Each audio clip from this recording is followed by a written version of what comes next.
We live here with my man, Chris Cole, a.k.a. Category 5 Damage. Chris, all first team at Rock City. Chris, former Division I player.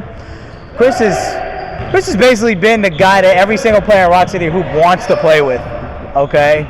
Now, Chris, a couple seasons back, led the league as the only player to ever do it, to lead in a double-double the entire season, okay? It was 23 points a game and 12 rebounds a game, okay? Now, Chris, the first question tonight is, who do you model your game after? I would have to say Tim Duncan. Ooh. And you do have a nice banker, too. I've seen it. Okay. And your stroke is a little bit like his, too. Exactly. Okay. Yeah. Okay. Now, who would you say are your top 5 most inspirational players of all time? Top 5, number 1 of all is Bill Russell. Okay. Behind him is Wilt Chamberlain, Shaquille O'Neal, Charles Barkley, and I'm to go with C. Webb. Okay.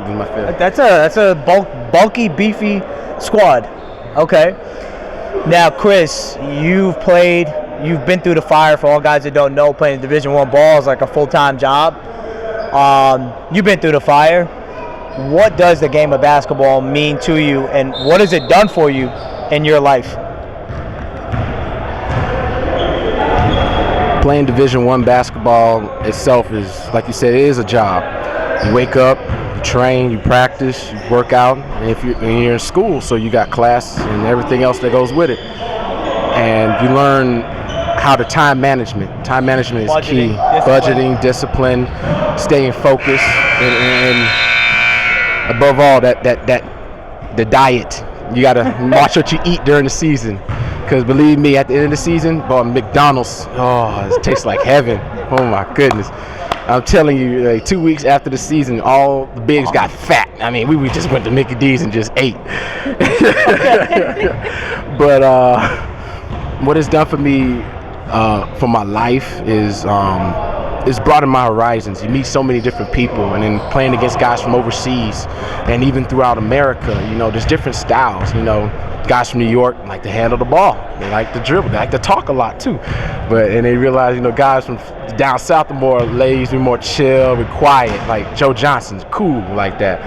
And the guys out west, Swaggy P, for example, they think they the hottest stuff out there. They don't. I get out there and I make butter every time. I play with guys like that.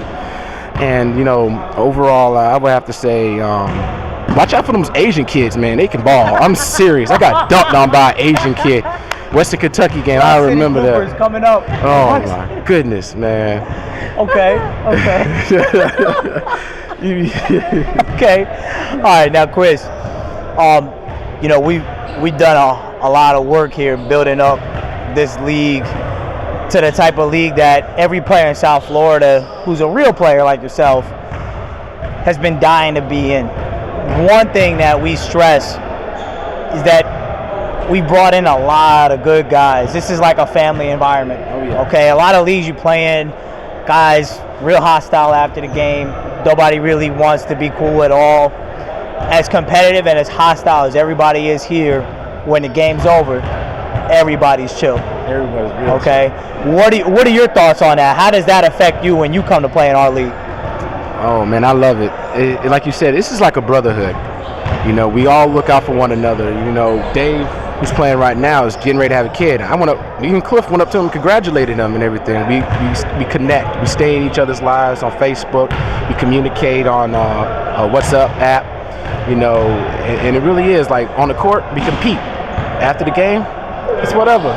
We high-fiving, giving each other hugs. See you next week. It's something that you don't see often. And a lot of guys that come from the outside, when they see this, they're like, whoa.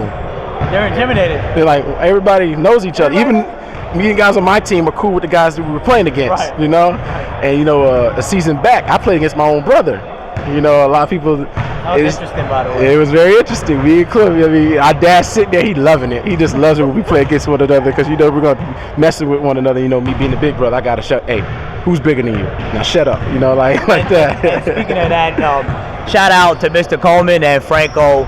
I really admire your family, man.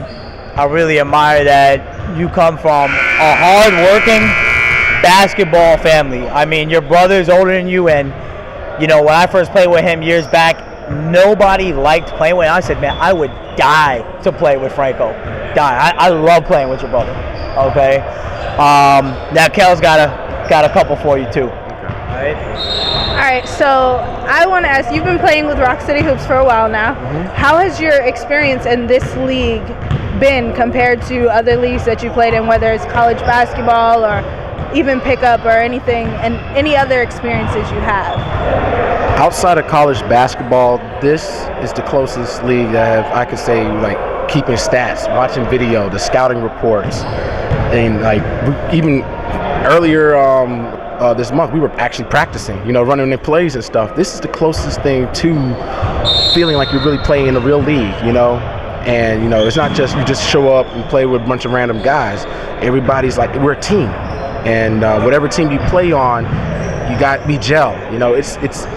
It's different, and it's a good difference. There need to be more leagues like this, but right now, this is the league. Now, another thing I've noticed watching you play, you're a very excited player and an exciting player to watch. How do you get the rest of your team to match your enthusiasm and your excitement on the court? I guess it's something in me, I've always been the type of guy that, in whatever I do, I get excited, and I have a very youthfulnism personality. He does. A lot of people think I'm like 22, 23, and I'm like, I'm 28. And they're like, you don't seem like it. You're like, you seem younger. And I was like, that's good. It's a good thing. This is my fiance sometimes thinks I'm still 16. That's another story. That might be a stretch. Yeah. But it's trying to hype them up, because a lot of times when things don't go your way, you get down. I'm the type of guy, I don't like to stay down too long. You got to pick it back up, and as long as there's time on the clock, anything can happen. Anything can happen. Any given Sunday, anybody can win, anybody can lose.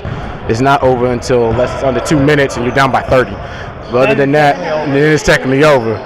But I've seen teams, even teams we lost to in the playoffs before. We were up by a team by like 20 something. In less than 6 minutes, they came back and took the lead. It was horrible. And I lost to my brother. That was even worse. But it taught me a lesson. You just got to keep playing. You can't coast, especially in this league. You got to play hard from the jump ball to the last whistle.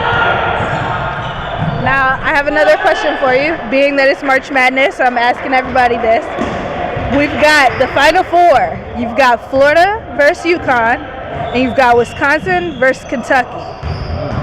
Who do you have going to the championship, and who do you have taking it all?